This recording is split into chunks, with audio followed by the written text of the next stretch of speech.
Hi everyone, bonjour à tous.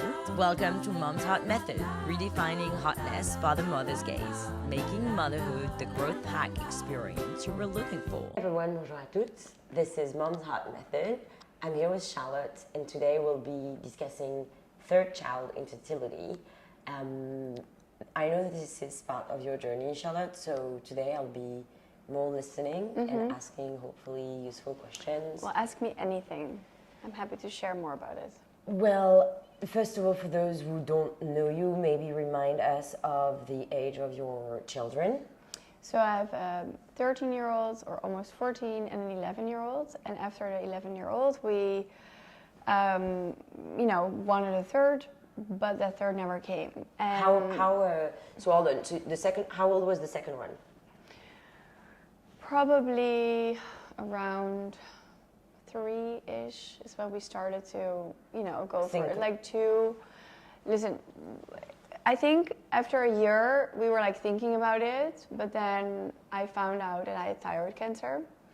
So going through that, and then I had to wait to start anyway, was probably what brought it to 2 to 3 years after. I think I can't really fully remember, but what I do remember is that we tried for 3 years, and I was like, the hardest part was I don't understand my body anymore, because the other two were conceived without trying almost. It was just on the clock. I knew my cycle, I knew what was a good time, and then, I became pregnant. So for the longest time, I just was what is going on? And I was not thinking of going to a doctor. I was just you just keep trying, maybe next month, whatever, I don't know.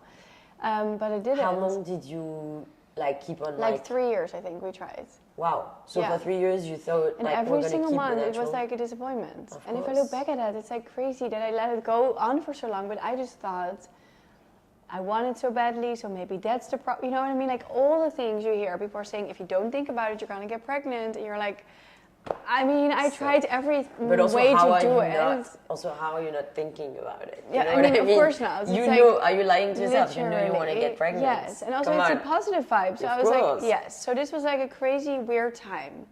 But the worst part was I did not understand my body anymore. I was why are you doing, what is going on? And then, we lived here for a few years, my friends around me, and somehow, at some point, we were okay, maybe we should just check things out. So both of us. So you stopped trying and focus on this. Yeah. Was it just was it a lot on your relationship with your husband? Is that what you wanted to take the pressure off? I was just sad about it. For him, if we would have 2 children, it was fine too. He knew I wanted this, and he was on board with it. But he saw me being sad about it, and he didn't understand either. So we thought maybe it's me, maybe it's you. Could also be, you don't know. So we really just started off figuring out what could be the problem. How did you, something like that is definitely, a challenge to a relationship. How did it sort of play with your husband?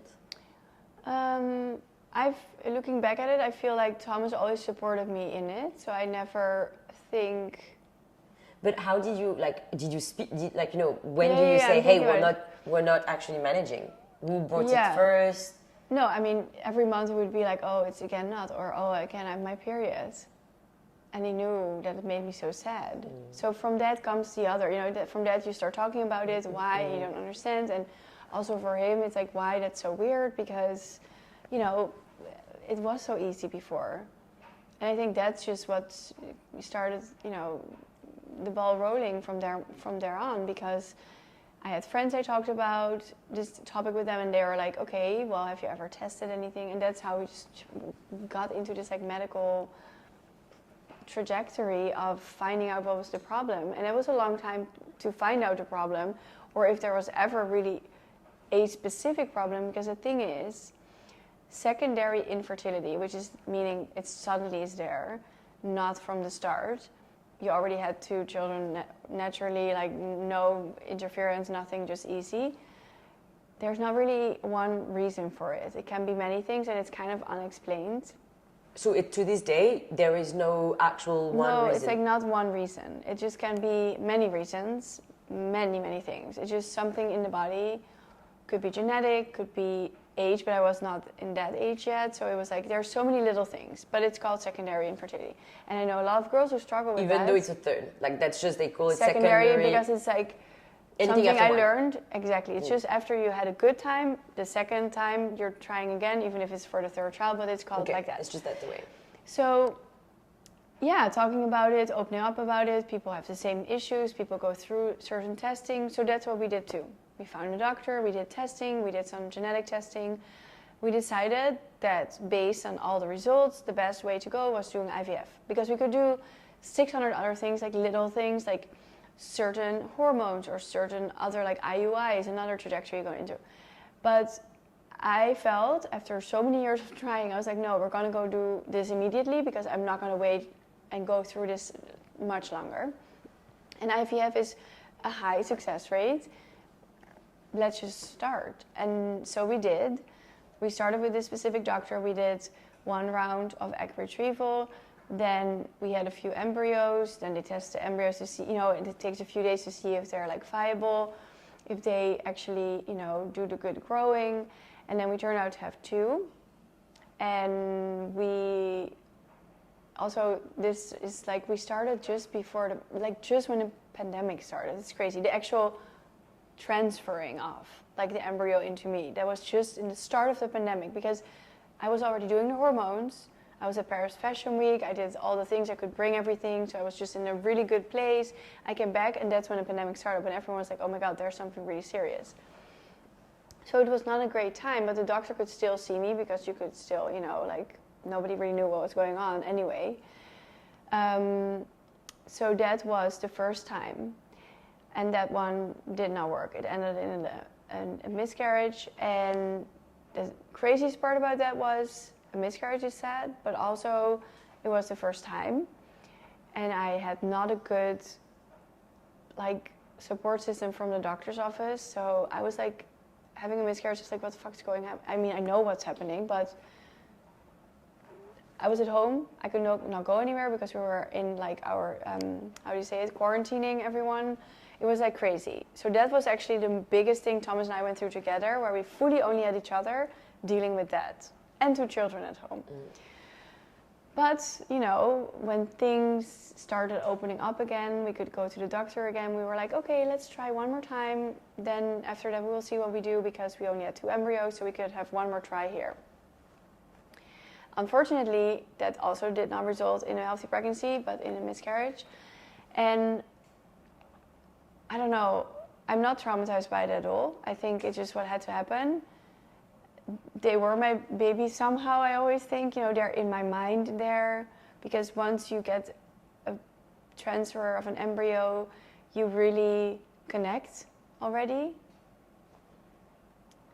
But, I don't know, I didn't even talk much about it, to be honest. It was just not the time, because the world was crazy. So we just went through it. Was it hard for us? Yeah, I think we got that sort of afterwave, that shock later. Right. But we went through it. And then we were back at square one, because then we had no embryos. We were like, what are we going to do? But because we didn't love how everything went in the office from the doctor, from the private practice, and it was a private practice, so I was like, oh, that's actually great, because then you have more attention, it's smaller. I was like, nope, we're going to just go straight to Well Cornell. We're going to go to the best fertility doctor. And over the time, more friends talked about this, more information I had, good information from the best doctor I could go to. We called her, we said, we got your name from this, this, and this, and this person, hoping she would take us. She took us in immediately. Dr. Kang, if anyone ever needs a doctor, I literally have so much to thank her for. We had a phone call, like a Zoom, because still it was like we couldn't go into the practice yet. She let me tell this exact story what we just had. And then she was like, okay, based on the files I've seen, in your documents, like on all the testing you did so far, I want to do 1 or 2 more things. But then I will see you in January. And we're just going to do a fresh transfer. And I was like, oh, what does that mean? She was like, well, we're going to do the egg retrieval, and then on day 3 or on day 5 of the embryo, we're going to immediately place it back. So we're not going to test the embryo, because every little interference, if it's from frozen to unfrozen, or if it's a testing on an embryo, you never know 100% sure what it does to the embryo, right? A lot of people do it because you think you cancel out scary things, yes, but you also risk maybe damaging it. So after 2 times of a miscarriage on embryos that were tested genetically, so the embryos were perfect in whatever could be perfect, it didn't work. So I was like, you know what? I don't want to do any testing on the embryo, we're just going to do it. So we did it. And then like a week later, they were like, don't do a pregnancy testing because, you know, you don't want to set yourself up for disappointment because maybe sometimes it doesn't show yet. But I was like, I don't care. I've had 600 failed pregnancy tests, so I'm going to have another one. It's fine, you know. And then it was so pregnant. And then another week later, then the doctor calls because they do a blood test to check if you're pregnant. And she was like, Charlotte, you already know, right? I'm like, yes, I did the test and I knew, but I was like, I was not going to say anything or jinx anything and that was it. But then for me, the scariest part actually started because I was terrified of losing it. Like terrified. I couldn't move around. I was like, do we need to do the injections longer? Because you do for like another few weeks, you do certain injections to keep it, you know, everything working out well. I was like, I'll do injections all the time, even though they hurt so much. And I'm like, I cannot risk that this baby goes, you know. But then it worked out. And then 9 months later, there was this like chunker of a boy, because he was also my biggest baby, like was perfect. So it's like a true success story of like, you know, you have to just believe in it. And all my IVF mom friends all say the same. You have to really believe in it and trust that medical system. This is where they do really well. This is a good thing in medical healthcare, I think. This is where they know what they're doing. And I mean, yeah, my doctors, everyone was amazing. That first part is a dark page. The first doctor's practice, even though I thought it was great and people went there and they loved it and had babies, if I look back at it, no, that was bad. But so that's steady. Do you say like there's like, how is the bond with the child that you've wanted, expected, you know, worked so hard to so carry? Funny. Yeah, I think he knows. He knows. He's such everything. A good child in that sense. They're super intuitive anyway. Yeah, and he's very much me. Like he just knows. I don't know. All 3 are very mamas, babies for sure. But the way he shows affection, from like the moment he could, is so much more intense than the other 2 did. And not because the other 2 didn't, but this is just like a level up. I always said that, and everyone's always like, yeah, whatever. But it's still this day. Like this child is a love child. He just knows it and loves everyone. I think he's just happy to be here. He knew he was wanted, and then the other 2 are also so happy with him. He really like completed us. So cliche. No, I might say that, but it's so true. I'm a mom. I think we don't think anything is cliche when it comes to like. No, but when you say it out loud, it sounds horrible, but it's so true. It's like the best. Yeah. I know. I mean, little boy. I think it goes with it's the full package. You know, like this morning on the phone, I was telling my husband, like my second one is 10 months, and I was like, you know, she's really special. He's like, yeah, sure, Matt, of course, she's very special. I said, no, you don't understand. She's really special. He said, Matt, like, of course she is, but also like, you know, mom, that. And I think, you know, sometimes when I'm like, oh, maybe I'm crazy, and then I'm like, no, I'm a mom, and I'm embracing it. Well, there you go again to what we talked about in an earlier episode, is the intuition. Yeah. There is a bond, there is an intuition. Every child you have a different bond with. Definitely, that's real. If I'm corny and cheesy, it doesn't matter. You know what I mean? It's my kids, and the other day I was like asking myself, can a mom love their kids too much? And I was actually, no, it does not. No. I don't think you can love your kids too much. So when sometimes like trying to, you know, like deem a little bit the love. No, after you could that, never. I'm like, no, actually, you know what? You could never. And it makes you feel so good. And a different kind of love for your different kind of children, because they're different personalities. So also the way you can express to each other the love and how they give it to you and how you respond to it, it's just so special. It's so cool. But yeah. And how did you manage obviously, you know, like what you shared is this, you know, it's very moving, and there's no doubt that being a mom of 2 also was a challenge, because how did you manage to like sort of like control the narrative, you know what's and the crazy? emotion? I have no good memories of this. I think it is a little bit of a trauma. You know what I mean? Like not in a, I don't want to say in a bad way, because it's not like I was traumatized by this and now I'm like living with this trauma. No. But going through something like that, you really go in some sort of survival mode to manage your emotions when you have children too, or even for women who do this for their first child. You have to be so strong to go through it, because when I explain this to you now, it's like very high level, because the hardest part, which I really realized after, is the hormones have so much impact on you.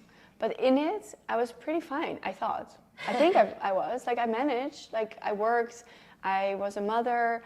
Thomas and I did not go necessarily through an issue in our relationship there, but it is something so much more impactful for you as a person. So how happy was I? Maybe I wasn't. I think I was depressed in that time, but a functioning depression, you know what I mean? Yeah. And also our life, my work, I have to show up, so... What is the other option? I did it, I did it. And I'm not saying that to be feeling sorry for myself or anything, no. I got really strong from it, but it also showed me how strong I was, which I didn't know. You know what I mean? Because you have to do it also kind of by yourself, especially because it was still the end of COVID. So every doctor's appointment for this doctor in the hospital was without Thomas. Oh, of course. I always joke, I made a baby with the hospital because everyone saw my, but Thomas did not do anything there for this baby. You know what I mean? That's actually so funny, but it's true. And how did you manage to shelter your kids from the intensity of your disappointment? We included them a little bit in everything because they Interesting, were 'cause how older. old- how old were they? So actually James was 10 when Teddy was born and Stella 8. So the process before they were younger, but in this third time with Teddy, so then they were like 9 and 7, we talked about it. And we really involved them in telling them like why what we're doing and how it works and with the doctor and stuff. Like they would sometimes be there when Thomas would like put the shot in my butt and they would be like, whoa, giggling and like funny, whatever. But we're like, yeah, this is just what it is. Like, why not? Also, it's so cool. I was so impressed by this whole medical intervention. So I was like, this is amazing and they need to know. So it was always very normal in our household, and that's what it was. Yeah. And they were old enough to like, they didn't know, but they know. They know so much. Like they have so much knowledge without speaking. But yeah. Okay, amazing. And so how old is Teddy now? So he's like 3.5, 4 in October. And it sounds weird, I always say 3.5 because I feel like in these young years, this little 6 months makes such a difference. But he's had his first year in his preschool, and he has like little summer camp now through school. He's so happy this morning when we brought him, and James, his big brother, came too, and he's showing the classroom and he's so proud. And I love it for him. And he's like seeing in the taxi, he sees like letters and numbers, and he recognizes it now. And it's like just those are such joys. So good. Is there any way through the process where you thought like giving up? No, or? I knew it. I knew this was going to work one way or the other. I was going to have that baby. I knew I was going to have that baby.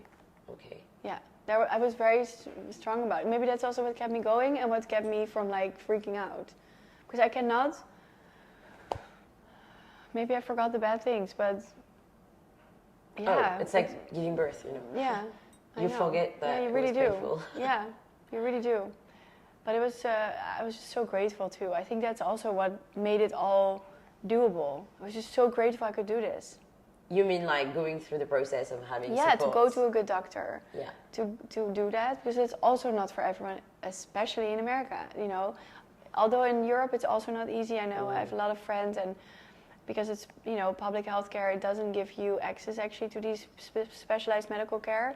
You have to go through many hoops, and it made me feel just so lucky, that I could do it. And sharing the story, I did share it from the beginning on Instagram. And till this day, almost 4 years later, no, definitely 4 years later because the whole before, but I get messages from women who now say, I had my baby through IVF, I finally ever get a photo, or they say, we go now do a surrogate because it didn't work yet, but I still have that community. Yeah. So I feel like the podcast we do is already one part of that, to connect with them, but also this is always something I wanted to be more talking about. So it's I think special. It's so important to, as you said, like when something is strong, when something is hard, like showing your strength also for other people. Yeah, it also is what made me strong in the process from my friends who did it and had beautiful children through it. And and it's true that like, first of all, when you told me your story the first time, then I kept, when you hear something, then you keep hearing it again. It's not an isolated case. Secondary infertility is actually a big topic. Lot, yes. And I can totally see how unsettling it must be, because you're not expecting it. You're never expecting something bad, but especially there, you're like, this is something that's working. And also, when you're a woman, you pretty much know, the older you get, the more you know your body. So when I heard that I had to do something like IVF, I was like relieved. I was like, see, it's not me. It's not me going crazy, or my brain is telling my body something else. It was clearly not working. I was so relieved. It's like, great, now we're going to do this. Were you at any point, did you feel like mad at your body? Yeah, I was disappointed. Because I was like, why? What? Also, doing all the things, not in extremes, but just, to make your body in the right place for it, but nothing worked. And I think also that is a kind of a hard thing to deal with. But yeah, it was really a relief when I heard that that was just the only way to do it. It was literally physically not possible for me to do it otherwise. I was like, great, now I know. I'm not going to try again, And of course, people say, oh, maybe then in your 40s you're going to have a surprise child. I was like, that would be so cute, but I'm not going to set myself up for another 10 years of disappointment, so no. You know what I mean? Like, because of course, that's a cute idea. That would be cute if you just have your fourth somewhere, but I'm not. Is that something in the books? Like, do you want to have a fourth child? Well, listen, if I had, I don't want to say all the money in the world and like all the help, I can't right now. We're really good in managing what we have. Like, the apartment is big enough. We have the help we need for us both to do the careers we want to do and be there for their children on the right times. And the children go to their schools and the summer camps and all the things. It's like such a puzzle. I wouldn't want to disturb it right now. But I also don't know what the future is going to bring. So I'm never saying no. Even Thomas doesn't say no. He's not saying yes, but he's always keeping the door open too. Yeah. And I think also as parents, you need to be, obviously, when you have when you love having babies, it's really hard to stop, I think. Yeah, I think it's the coolest thing. Being a parent, it's also being reasonable and responsible and knowing what you can bring to the ones that are already there. Yes, and there's also something to say for putting more children in the world, if it's actually, in general, a good thing to do right now. So we'll see what happens. Will you have another one? I have two, and I would love to have a third one. I'm actually now getting obviously when someone shares I'm actually scared of the secondary, if I'm being honest, secondary infertility, because we've not been preventing for 6 months or a bit more, and we're not pregnant and yet. Nothing happened. But then I'm like, I don't want to put that thought there, and we'll see. And I also you sharing this story, I'm actually not scared of if it happens, then it happens, and there are solutions. True, but I would say though, if I go back in time, I would sooner have checked things, because they're very simple tests. If you say now after 6 months, interesting, you come home and you say, wait, let me just check my levels, maybe something is off. I would have done it maybe sooner if more people around me had, talked about it. But that talking about it came later, when I was more in it. So I always tell my sisters too, you have to be on top of your female health also. You need to know. No, that's true. Yeah. That's actually really true, and there's nothing wrong in just checking. I think also that is just you just know where you are. So. Well, I think time is going off, and I just want to say thank you so much, Charlotte, for being, I love sharing this. It's very important for me. Thank you so much, because there's no doubt this is something that is useful for other moms and women who want to be moms to hear. So thank you so much. And thank you everyone for listening.